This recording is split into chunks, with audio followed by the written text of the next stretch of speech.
Good morning.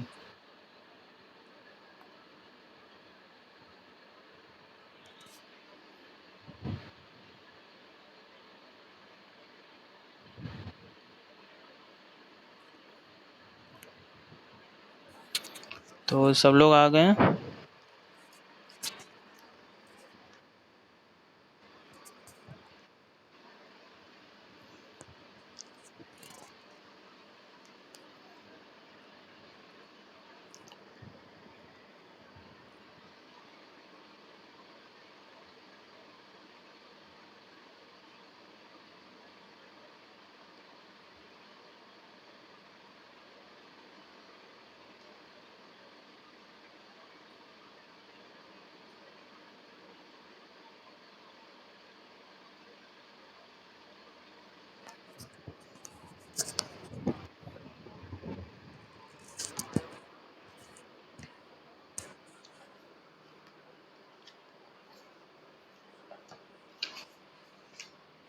तो जो homework दिया था वो सबने कर लिया है अपनी कॉपी में।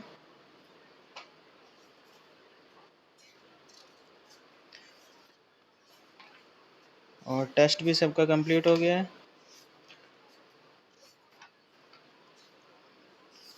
ठीक है। तो अब हम स्टार्ट कर रहे हैं। लास्ट क्लास में न्यूक्लियस के बारे में हम लोग पढ़ रहे थे। तो न्यूक्लियस के बारे में पढ़ लिए थे। फंक्शन ऑफ न्यूक्लियस यहाँ से स्टार्ट करना था।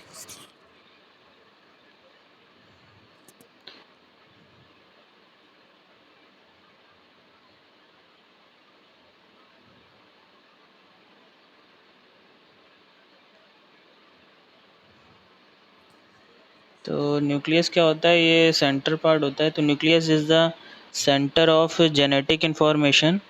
सो it has command and control on all activities inside the cell.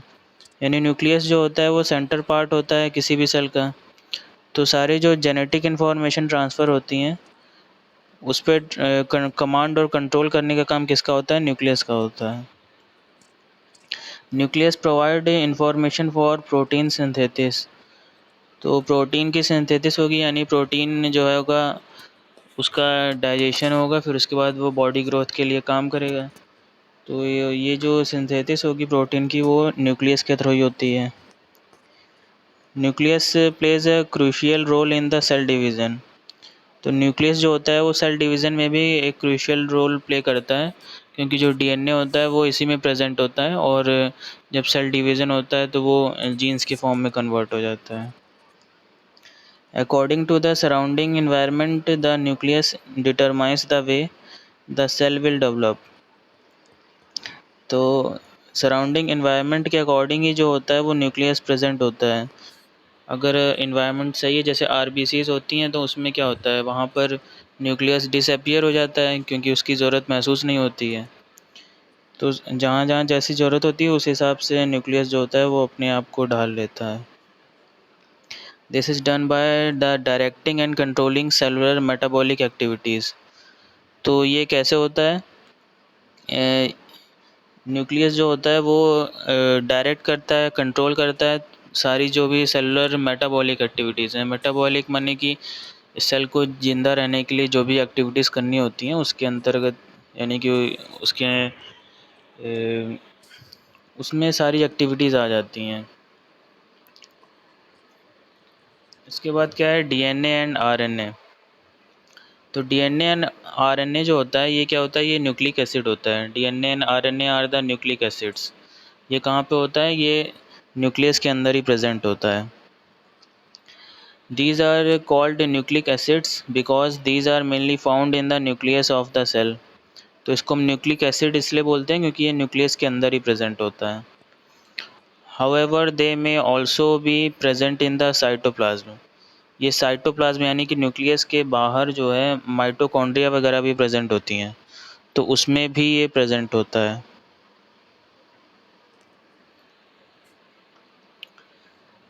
इसके अलावा क्या है कि DNA stands for deoxy ribo nucleic acid. तो डीएनए का फुल फॉर्म क्या है? Deoxy ribo nucleic acid. It is the main genetic material in all the organism. तो ये जो मेन जेनेटिक मटेरियल होता है वो होता है, और आरएनए भी प्रेजेंट होता है, मगर आरएनए जो होता है उसका काम जेनेटिक मटेरियल के रूप में नहीं यूज होता है। तो डीएनए जो होता है वही जेनेटिक मटेरियल होता है। It means it contains all the information which is needed by the organisms for its characters and functions. तो सारी जो भी इंफॉर्मेशन ज़रूरी होती हैं जब सेल डिवीज़न होता है ट्रांसफ़र करने के लिए, तो सारी इंफॉर्मेशन इसी में होती हैं जो भी करेक्टरिस्टिक और फंक्शन को डिफ़ाइन करेंगी। DNA is the main constituent of the chromatin and the chromosome. तो डीएनए जो होता है ये मेन पार्ट होता है क्रोमैटिन एंड क्रोमोसोम का। ये क्रोमैटिन एंड क्रोमोसोम जो होता है ये सेल डिवीज़न के टाइम पर आता है। पहले ये डीएनए की फॉर्म में होता है, फिर बाद में ये क्रोमोसोम में कन्वर्ट होता है। इसके अलावा क्या है, RNA stands for ribonucleic acid. It is not the genetic material but in some virus it acts at genetic material. तो आरएनए जो होता है ये जेनेटिक मटेरियल नहीं होता है जनरली, मगर जब वायरस की अगर हम बात करें तो वायरस में आरएनए जो होता है वो जेनेटिक मटेरियल की तरह काम करता है। आरएनए और डीएनए में आगे स्ट्रक्चर में फ़र्क होता है कि डीएनए में क्या होता है डबल साइकिल होती है और आरएनए में एक ही साइकिल होती है। इसका डायग्राम तो अभी मैं नहीं लाया हूँ, तो बस इतना अभी बता रहा हूँ। इसके अलावा क्या है, RNA helps in the process of protein synthesis.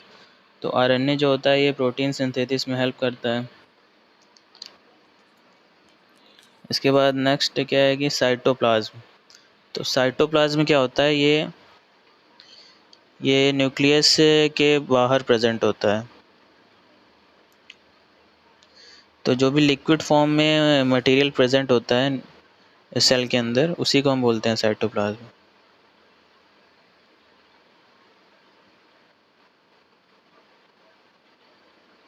हाँ, दोनों अलग अलग होते हैं।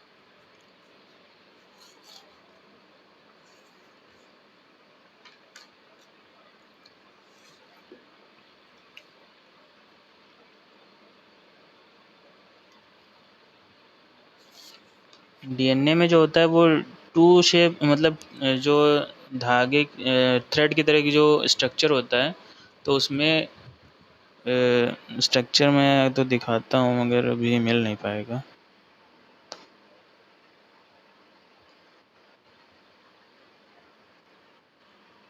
उसमें काफ़ी चीज़ों में डिफरेंस होता है। जैसे डीएनए होता है तो डीएनए में जो नाइट्रोजन एसिड होते हैं और जो जिन चीज़ों से बना होता है उसमें क्या क्या चीज़ें होती हैं, शुगर होता है, फास्फोरिक एसिड होता है, नाइट्रोजन बेस होता है। तो ये सब चीज़ें होती हैं, उनमें अलग होता है। नाइट्रोजन बेस जो डीऑक्सी राइबोन्यूक्लिक एसिड में होता है वो प्यूरीन और पिरिमिडीन प्रेजेंट होता है।